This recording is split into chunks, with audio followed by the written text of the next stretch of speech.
ኢራን አወደመችው፣ እስራኤል እየለቀመች ፈጀቻቸው፣ ፓኪስታን ኒውክሌር አዘጋጀች።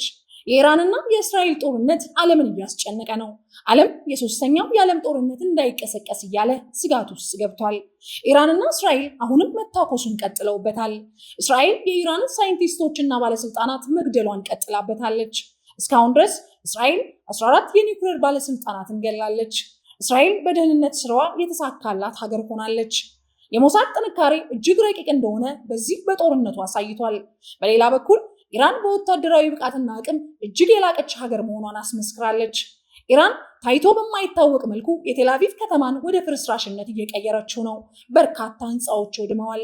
የህንፃዎቹ ውድመት እጅግ ሰቅጣጭ የሚባል ነው። የእስራኤል ህፃናትና አዛውንቶች በሳይረን ድምፅ እጅግ እየተረበሹና እንቅልፍ አጥተው እያደሩ እንደሆነ ዘ ኒውዮርክ ታይምስ ዘግቧል። እንደ ኒውዮርክ ታይምስ ዘገባ የሳይረኑ ድምፅ ከፍተኛ ከመሆኑ የተነሳ በእስራኤል ዋና ከተማ ቴልአቪቭ በሰላም መተኛት ቅንጦት ሆኗል። የእስራኤሉ ጠቅላይ ሚኒስትር ኔታንያሁ የሳይረን ድምፅ ሲሰማ ከቢሮ ተነስተው ወደ መደበቂያ ዋሻ ሲሮጡ የሚያሳየው ቪዲዮ በዓለም ላይ መነጋገሪያ ሆኗል። ኢራን በእስራኤል ጠቅላይ ሚኒስትር ቢሮ ላይ ያነጣጠረ ጥቃት ለማድረስ ሙከራ እንዳደረገችም ተገልጿል። ኢራን በጠቅላይ ሚኒስትር ቤንያሚን ኔታንያሁ መኖሪያ ቤት ላይ ጥቃት ማድረሷን በይፋ የገለጸች ሲሆን በቄሳሪያ በሚገኘው የጠቅላይ ሚኒስትሩ ቢሮና በሀደራ የኃይል ማከፋፈያ ላይ የተቃጣ ጥቃት መፈጸሙ የኢራን ጦር አስታውቋል። በጥቃቱ የደረሰ ጉዳት ስለመኖሩ የተገለጸ ነገር የለም። የእስራኤሉ ጠቅላይ ሚኒስትር ኢራን ለአሜሪካም አትመለስም እያሉ ነው። ሚሳኤሏ አሜሪካ ሊደርስ ይችላል ማለታቸው ብዙዎችን እያስገረመ ነው። የኢራን ሚሳኤሎች መጠነኛ መሻሻል ከተደረገባቸው ወደ አሜሪካ ሊደርሱ ይችላሉ ያሉት ጠቅላይ ሚኒስትሩ የኒውክሌር ውድቀት እስኪያጋጥመን ድረስ አንጠብቅም፣ ይህ እንዲከሰት አንፈቅድም። የኢራን የኒውክሌር ፕሮግራም ስጋት የማይሆንበት ደረጃ እስከሚደርስ ድረስ የማስወገድና የማጥቃት ስራችን እንቀጥላለን፣ እስከ መጨረሻው እናደርገዋለን ሲሉ የእስራኤሉ ጠቅላይ ሚኒስትር ቤንያሚን ኔታንያሁ ከፎክስ ኒውስ ጋር በነበራቸው አጭር ቆይታ ተናግረዋል። ስለ እስራኤልና ኢራን ሰሞነኛ ጦርነት ዋሲሁን ተስፋዬ የእስራኤሏ ቴልአቪቭ ቀስ በቀስ መልኳን ከአሁኑ ጋዛ ጋር ለማመሳሰል እየተንደረደረች ያለች ይመስላል ሲል ገልጾታል። 11 ሜትር የሚረዝሙት ከድምፅ የሚፈጥኑት የኢራን ሚሳኤሎች በተለያዩ ከተሞች የሚገኙ ኢላማቸውን ያለ አንዳች ከልካይ እየመቱ ነው።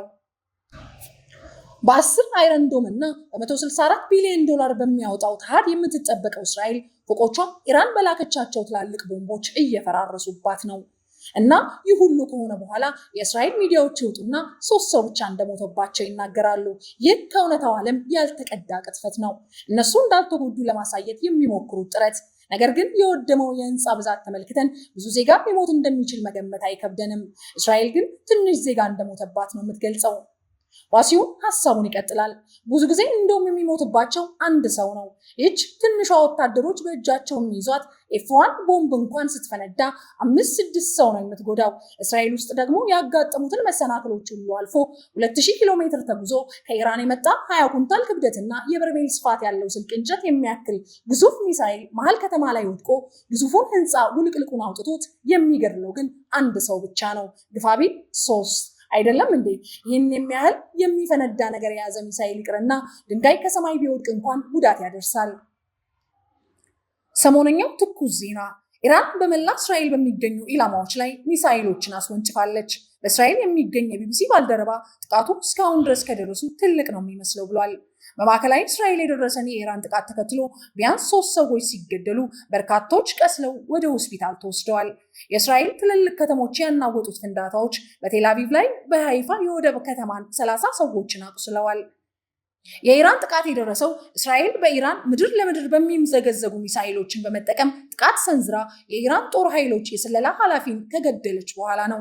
ጦርነቱ ከተጀመረበት አርብ ጀምሮ ቢያንስ 224 ኢራናውያን እስራኤል ባደረሰችው ጥቃት የተገደሉ ሲሆን 90 በመቶ የሚሆኑ ሟቾች ሰላማዊ ዜጎች መሆናቸው የኢራን ጤና ሚኒስቴር አስታውቋል።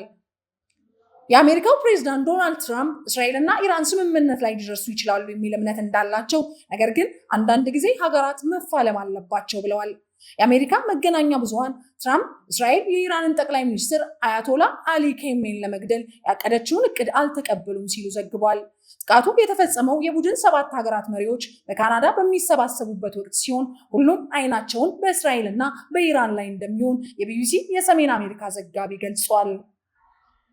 የኢራንን ጥቃት ለማክሸፍ የሚሞክር የትኛውም ሀገር ለጥቃት ይጋለጣል።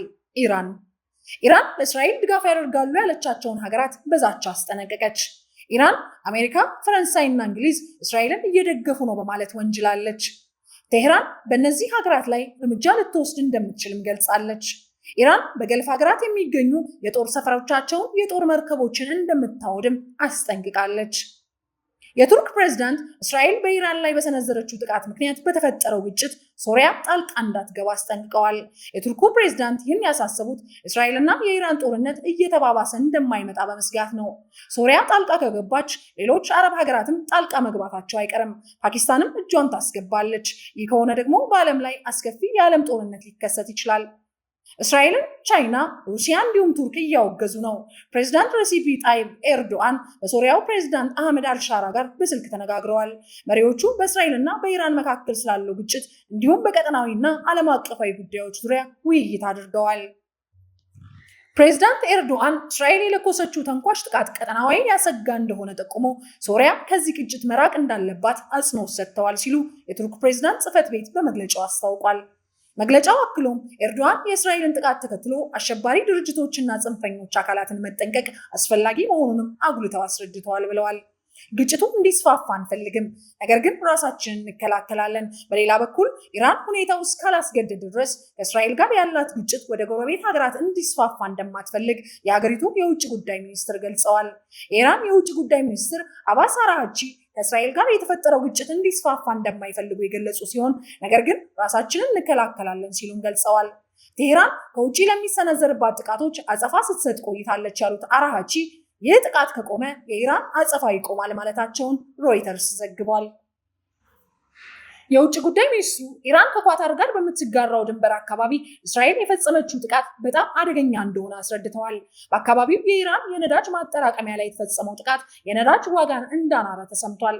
አራግቺ እስራኤል በኢራን የኒውክሌር ማብላያ መሰረተ ልማቶች ላይ ላለደረሰችው ጥቃት አሜሪካ አጋር ናት ሲሉ የተቹ ሲሆን አሜሪካ ለዚህ ጥቃት ኃላፊነት መውሰድ አለባትም ብለዋል። አሜሪካ በዚህ ጥቃት ምንም አይነት ተሳትፎ እንደሌላት ከተለያዩ ቦታዎች መልእክቶች እንደደረሳቸው የገለጹት ሚኒስትሩ ይህንን እንደማያምኑና ከአሜሪካ የተቃረነ ማስረጃ እንዳላቸው መሆኑን ገልጸዋል። ከአሜሪካ ጋር የሚደረገው የኒውክሌር ድርድር ስምምነት ላይ ለመድረስ መንገድ ሊከፍት ይችል ነበር ያሉት አባስ አራግቺ እስራኤል የድርድሩን ሂደት አጨናቅፋለች ሲሉ መክሰሳቸውን ነው ቢቢሲ የዘገበው። ይህ ጦርነት የአሜሪካና የኢራን የኒውክሌር ድርድር አለመሳካት ያስከተለውን ውጤት ተከትሎ እንደሆነ እገምታለሁ። ሮስማሪ ድርካሎ በተመድ የፖለቲካ ጉዳዮች ኃላፊ ሮስማሮ ድርካሎ እንዳሉት የተመድ ዋና ጸሐፊ አንቶኒዮ ጉተሬስ በመካከለኛው ምስራቅ ያለውን የጦር እንቅስቃሴ አውግዘዋል። ድርካሎ በተመድ ለሚገኙ አምባሳደሮች በሰጡት ማብራሪያ ኢራንና እስራኤል ወደ ባሰና ሰፊ ቀጠናዊ ግጭት ከሚወስዱ ነገሮች ሊቆጠቡ ይገባል ብለዋል።